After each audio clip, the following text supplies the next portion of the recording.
Welcome to our YouTube channel learn with Nihal. Friends, आज एक हम स्टोरी है जिसका कि हिंदी में अनुवाद करेंगे और सीखेंगे कि किस तरह से हम हिंदी में अनुवाद करते हैं किसी भी इंग्लिश में लिखे हुए आर्टिकल का। तो an old man being distressed by ceaseless quarreling going on among his sons. One day he called them to him and showed them a bundle of sticks tied together and asked if any one of them was strong enough to break them. देखिए, हमने इस line को यहाँ से यहाँ तक पढ़ा, लेकिन इसका हिंदी में अर्थ जो इंग्लिश को समझते हैं उनको एक बार में ही आ जाता है। लेकिन जब हम स्टार्टिंग में करते हैं तो हमें एक एक शब्द को तोड़ना पड़ता है, क्योंकि जब हम 4th क्लास में पढ़ते थे ना, तो हिंदी में जो शब्द होते हैं उन शब्दों को एक जो पैराग्राफ होता था, उन पैराग्राफ में एक शब्द को, एक एक अक्षर शब्द को हमको तोड़ तोड़ के पढ़ाया जाता था। मतलब उसको एकदम उसके स्पेल करके, हिज्जे करके। तो तब हमें हिंदी की किताब पढ़ना आई, एक साथ नहीं आई थी। तो वही कोशिश मैं कर रहा हूँ कि हमें इंग्लिश में थोड़ा सा हम अनुवाद करना सीख जाएं। तो एन ओल्ड मैन, तो देखिए ए एन का आपको रूल बता देते हैं। ए एन और द ये होते हैं आर्टिकल। तो ए एन होते हैं इंडेफिनिट आर्टिकल और द होता है डेफिनिट आर्टिकल। देखिए, अगर किसी अक्षर से के शुरू में कोई वॉवेल लगा हुआ है तो आम रूल बताया जाता है कि उससे पहले एन आता है, लेकिन ये कहीं कहीं नहीं लगता। जैसे कि मैं कहूँ यूनिवर्सिटी, तो यूनिवर्सिटी के आगे ए लगेगा या एन? तो यूनिवर्सिटी ए लगेगा। लेकिन अम्ब्रेला वही यू से स्टार्ट होता है तो वहाँ एन लगाते हैं। तो देखिए, मैं आपको एक रूल बता दूं कि अगर किसी भी अक्षर का पहला जो अक्षर है, अगर वो प्रोनाउंस हो रहा है, उसमें अगर वॉवेल साउंड है, वॉवेल को मत देखिएगा, वॉवेल तो ए ई आई ओ यू होते हैं 5, ए ई आई ओ यू, लेकिन आपको देखना है वॉवेल साउंड। अब वॉवेल साउंड क्या होता है, देखो, हंसना मत तुम। आ ई ए उ ओ ई ए, ये जो वर्ड होते हैं ना, ये होते हैं वॉवेल। और वॉवेल्स क्या होते हैं, वॉवेल साउंड्स क्या होती है कि ये साउंड्स ना हम अपने पैदा होते हैं ना, तो हम लेके आते हैं। हमें संसार में मम्मी पापा चाचा ये हमें कहना सिखाया जाता है।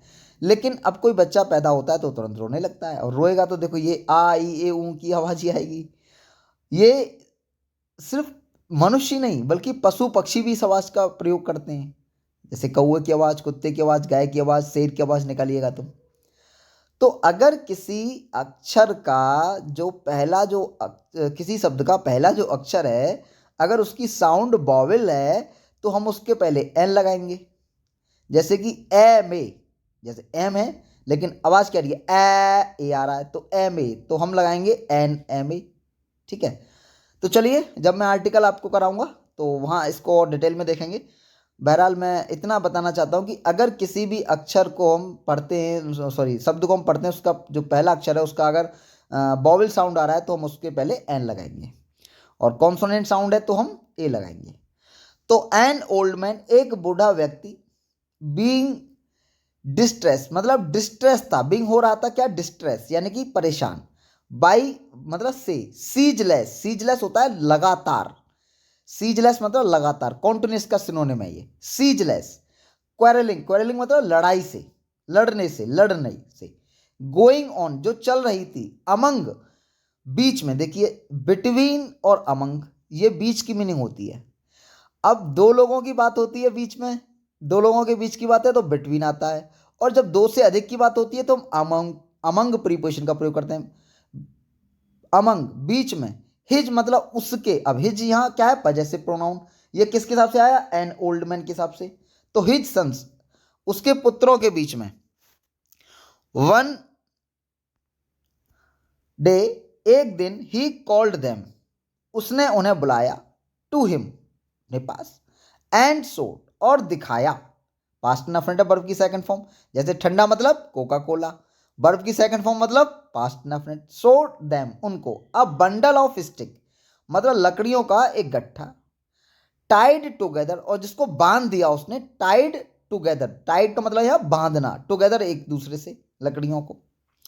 एंड आस्क्ड और कहा, इफ यदि एनी वन ऑफ देम मतलब एनी वन ऑफ देम उनमें से कोई, वॉज स्ट्रॉन्ग कि अगर था इतना स्ट्रॉन्ग ताकतवर, एनफ पर्याप्त, टू ब्रेक तोड़ने के लिए, देम मतलब उनको, अब किनको, जो लकड़ी थी एक साथ। First one and then another tried, first one पहले एक ने, फिर एंड देन और उसके बाद एनोदर ट्राइड अन्य लोगों ने ट्राइड किया। ट्राइड का मतलब है प्रयास किया। बट लेकिन ऑल्दो यद्यपि दे माने वे, वर माने थे, ऑल मतलब सभी, रोबस्ट का होता है एक हेल्दी मतलब एकदम मतलब हेल्दी, एंड थेफ्टी यंग मैन हट्टे कट्टे नवयुवक, हट्टे कट्टे, रोबस्ट मतलब हेल्दी मतलब कहते हैं ना एकदम, जो कोई होता है ना एकदम ताकतवर पहलवान सा, तो उसकी मीनिंग, पहलवान की मीनिंग है। हाँ, दे ऑल फेल्ड, दे मतलब वे, ऑल मतलब सभी, फेल्ड मतलब क्या हो गए, फेल हो गई, मतलब उनका प्रयास व्यर्थ गया, वो नहीं कर पाई।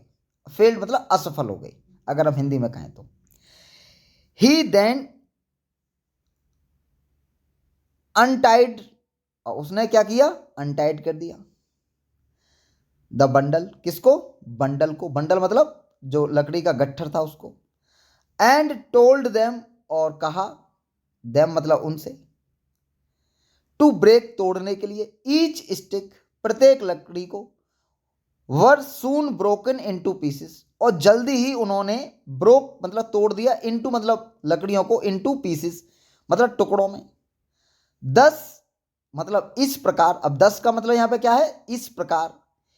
ही टॉट उसने सिखाया, देम मतलब उनको, दैट यूनाइटेड, दैट यूनाइटेड मतलब एकजुटता, दे वुड बी स्ट्रांग की जो एकता होती है, दे वुड बी स्ट्रांग वो होगी, क्या होगी, स्ट्रांग ताकतवर। बट डिसयूनाइटेड मतलब अलग अलग रहेंगे, अलग अलग बिखरे हुए रहेंगे। दे वुड ऑलवेज, दे माने वे, वुड माने होंगे, ऑलवेज माने हमेशा, बी माने होना, बीक कि वो हमेशा बीक होंगे। तो एक वृद्ध आदमी था, वो उसके पुत्र आपस में लड़ते रहते थे, और उसने एक लकड़ी का गट्ठर मंगाया और उनको एक साथ बांध दिया, कहा तोड़ो इनको भाई तुम में से कोई, वो नहीं तोड़ पाए, उसने अलग अलग करके पीस दिया, उन्होंने तोड़ दिया। तो उन्होंने यहाँ लेसन दिया वृद्ध इंसान ने कि देखिए अगर तुम एकजुट रहोगे तो आप क्या रहोगे, ताकतवर रहोगे, और अगर तुम अलग अलग हो जाओगे तो कोई भी तुमको तोड़ के चला जाएगा। तो यहाँ पर हमको कहानी से सीख मिलती है कि हमें एकजुट होकर रहना चाहिए अपने परिवार के साथ, एकता में ही शक्ति है। तो अगर गाइस आपको वीडियो अच्छी लगी है तो वीडियो को लाइक करें और कमेंट करके मुझे बताएं कि और किस टॉपिक पर वीडियो बनाएं, और अगर मेरी कोई कमी आपको लगी है जो मुझे सुधारनी चाहिए तो उसको भी प्लीज़ बताइए मुझे। तो मिलता हूं आपसे किसी नेक्स्ट वीडियो में, तब तक के लिए बाय, टेक केयर, हंसते रहिए, मुस्कुराते रहिए। Thank you guys.